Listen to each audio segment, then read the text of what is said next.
Hi, this is Wicked Dave, and this is a short tutorial about getting wax out of rope. I wasn't going to make this tutorial because it's kind of a common knowledge thing, but I actually see the question come up so many times that I thought I'd make one anyway. It's just going to be very simple. So, as you can see, I've got a piece of rope and I've knotted it. And so that all samples are done on exactly the same kind of rope. I'm just going to cut this one rope up so that you can see that it's the same. Also, we're going to try taking the wax out of the rope with only one method, that is the hot iron method. But I'm going to compare using disposable paper towels against using basically some cotton cloth. So, what we're going to do here is I'm going to use two different types of candle that produce different kind of consistencies of wax, and on each of the rope samples I'm going to make a couple of very light waxings and a couple of very heavy waxings with the same candle. So the left two ones I'm just going to do with this candle, which produces, as you can see, quite a thick kind of wax. It's spattering heavily on the surface. You can see the consistency and thickness of it.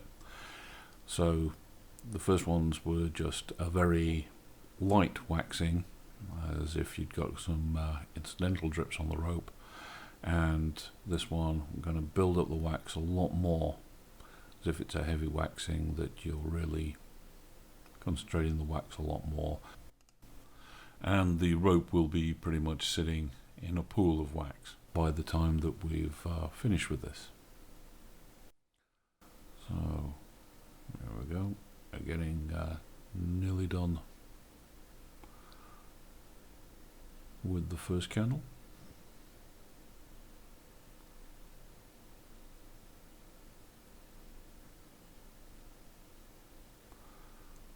Okay, laying it on good and thick.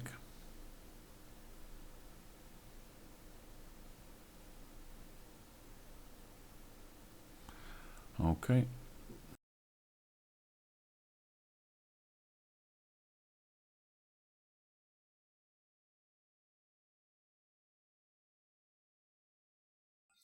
And now in just a second, I'm just going to light one up. I'm going to use the second candle is a hotter candle, and the wax, you'll see when it goes on, the wax is a lot thinner as it lands and tends to penetrate into the rope a little bit more than the first wax that we used. Okay, you can clearly see the difference of this kind of wax. You can see how hot it is as well when it lands, and you can see that it looks much thinner on the rope, semi-transparent, whereas the first wax was very, very thick and very obvious.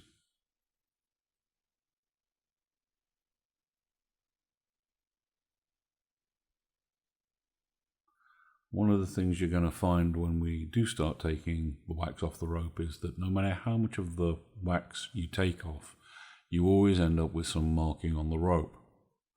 The marking that you end up with on the rope, that is simply from the dye that's in the wax dyeing the natural fibers of the rope.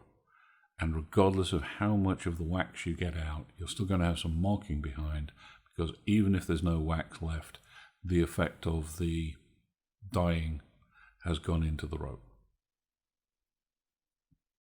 Okay, so now we're going to take these off. They've been allowed to dry and cool down, and as you can see, the wax hardened up, keeping them in order so that we know which ones are which.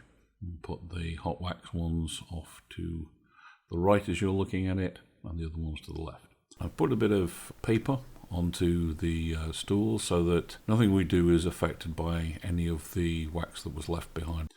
As you can see, we've got cotton and we've got paper towels, and we're going to do one of the samples for each type of wax with cotton, and we're going to do the other one with the paper towels, and we'll see if they make see if it makes a difference.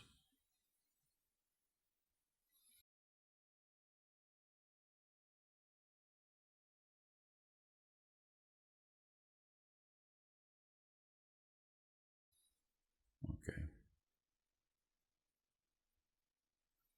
So I'm going to apply an iron to this. Now I'm just going to give it a few seconds.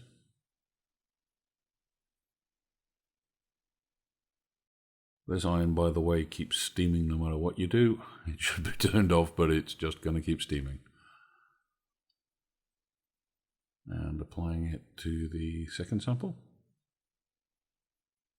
for about the same amount of time, and we can see that some wax has already been taken off because it's come through into the paper and into the cloth.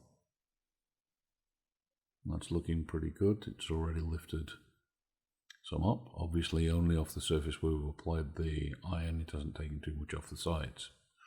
Now I can tell that the second one in the cloth has not gotten as hot. That's not got as nearly as hot as the one that was in the paper, and I think just the paper is a bit thinner and the heat got through it a bit faster. So with both of them, we're going to, first the one with the cloth, we're going to apply the iron for a little bit more time and see what happens when the heat really gets through.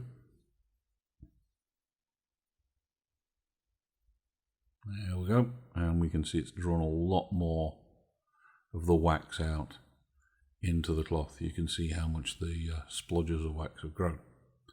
Now, to be fair, we're going to give exactly the same amount of time to one with the paper towel so that we can see whether they get an equal effect off the cloth and the paper towel. Okay, you can definitely see that some more's come through. It's a little bit more red, but it hasn't actually splodged much wider. And now we look at them, we can see that the one that we did with the cloth has definitely removed more of the wax than the one that we did on the paper towel. Yeah, if you look at these side by side, if you look here, you can see there's a lot more wax left on the one on the paper towel. It still worked, it's just not worked quite as well. Now we're going to move from the front ones to the back ones, which were the heavily waxed ones. And again, we can see that the cloth has done very noticeably better than the paper towel. The paper towel has still been effective, but the cloth has definitely made the most difference to it. Yep. You just have to use the paper towel a few extra times. Okay. Now, this is the second sample with this one was the thicker wax. It's actually the first one I put on, but it's the second one that we're going to try and take off with the iron. So, learning from the example of last time, I'm going to start off by giving them a longer period of time and make sure that they both get an even shot at this. You can't hear it, but I was really counting while I was doing this to make sure that they were reasonably the same amount of time. Okay, so that's what happened with the paper towel. And let's give it the same amount of time onto cloth and see what we get.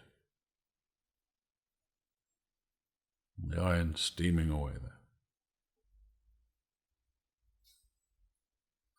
Cannot turn the steam off.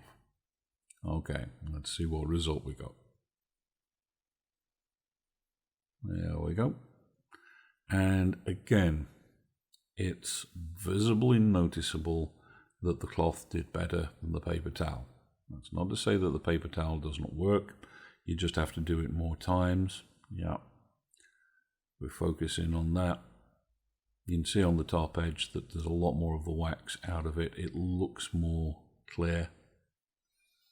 Ignore the pieces on the side, because the pieces on the side didn't necessarily get properly warm and they weren't properly in contact with the paper towel or the cloth. But when we look at the thickest part, we can see a real difference.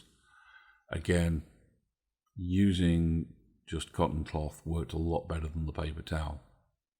Paper towel still works, but you need, a few more goes at it. It wouldn't go so far.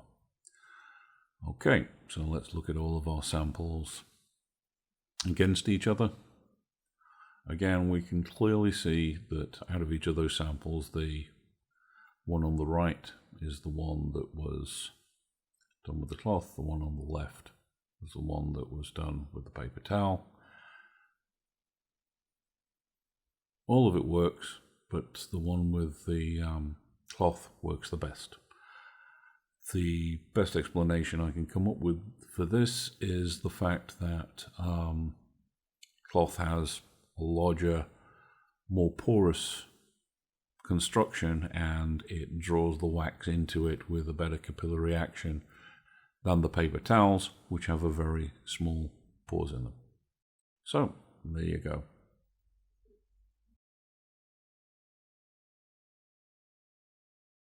Thanks for watching. If you've enjoyed this or any of my videos, please like, share, subscribe. Cheers.